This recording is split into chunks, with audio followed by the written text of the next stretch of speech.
when I came here, I was just Bahamian kind of. I was just like some kid who grew up in Nassau, like who loved rap music and stuff. But as I came here, I became a lot more than that. I never really saw myself as a sort of a leader, I guess. And I guess coming here turned me into that.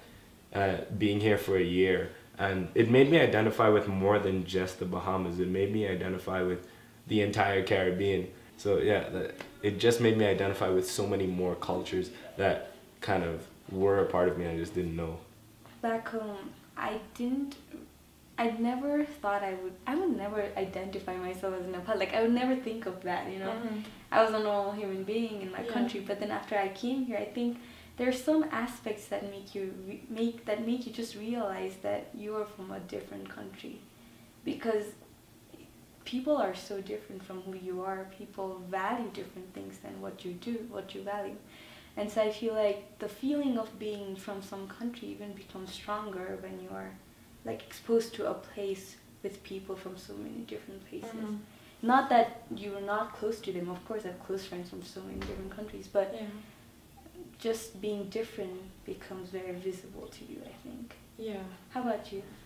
For me, it was not really like this because, just before coming, when I already knew I was coming to UWC, I thought I would really be very French and very proud of France and stuff like this. But when coming here, I had to introduce myself as French, but just I felt less French. I don't know, it's hard to explain, but it just felt like suddenly we were all so similar.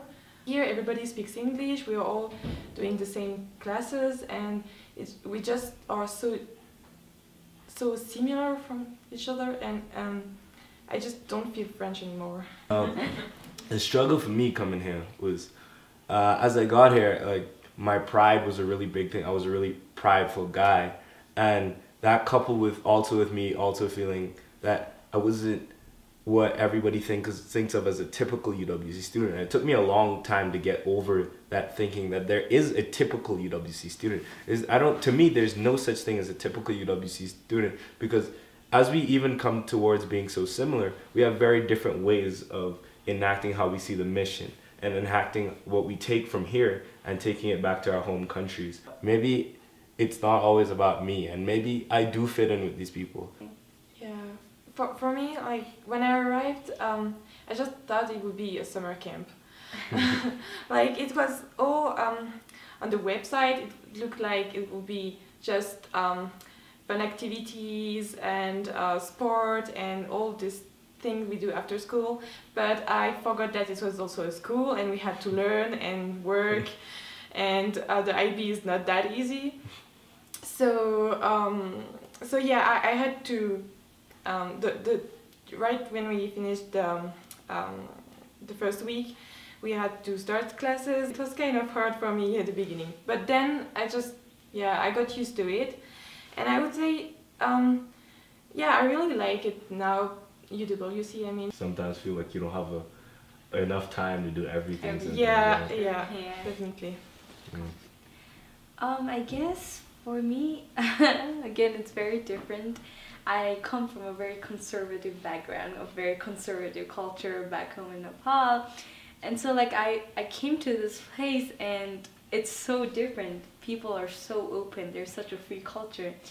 And I was, it felt to me like I was just thrown into a very different place, and I had no idea how I would adjust. So that was very hard for me this entire first year. But what I realized as I grew up in UWC was to be open to new ideas, to be open to other cultures. So like whatever I hold as my belief may not be entirely true or may not be entirely correct. So that kind of like made me, to maybe leave some of my own values that I think is not okay or is too strict, and then move away from that conservativeness to be more free, to be more open.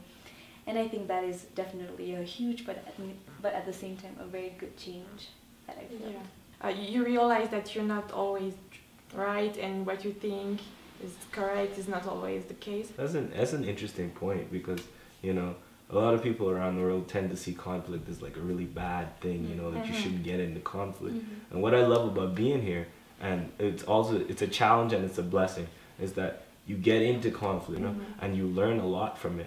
And I think that's great, especially with the amount of diversity here, that shows, you know, hey, we could get into conflict around the world and we could still make it work at the end of the day.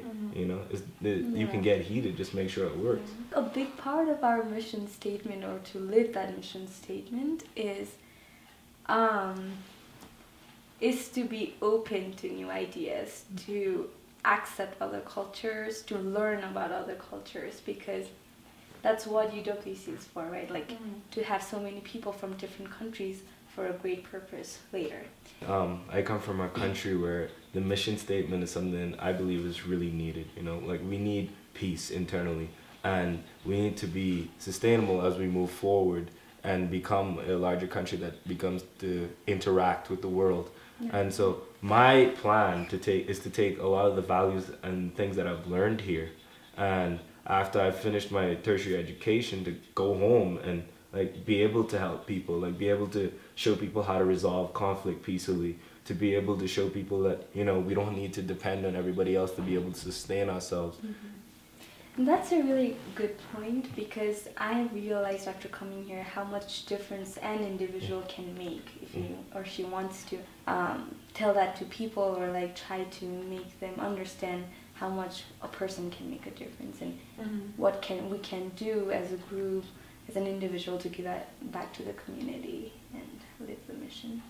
Yeah, I think the mission of UWC is not, I mean, it's kind of wanting to change the world, to make a better world, but the first step is like changing ourselves to make a better world. And the way to do that is just meeting people and just talking with them, and I think it's really wonderful how intelligent people and great people, nice people can make us change our mind on stuff, and so we can change things. I find another cool thing I learned about being here is that, you know, I sort of feel as if I can't wait until I'm 30 to start changing things. You know, we start, as Melinda said, we start small, we start in our communities, we start in our countries, and that's gonna spread throughout the world. If you have, you know, you have kids from all over the world, and all of them are doing the same thing in each country, you know, eventually we're gonna have that peaceful world that we're looking for and that we're striving for at the school.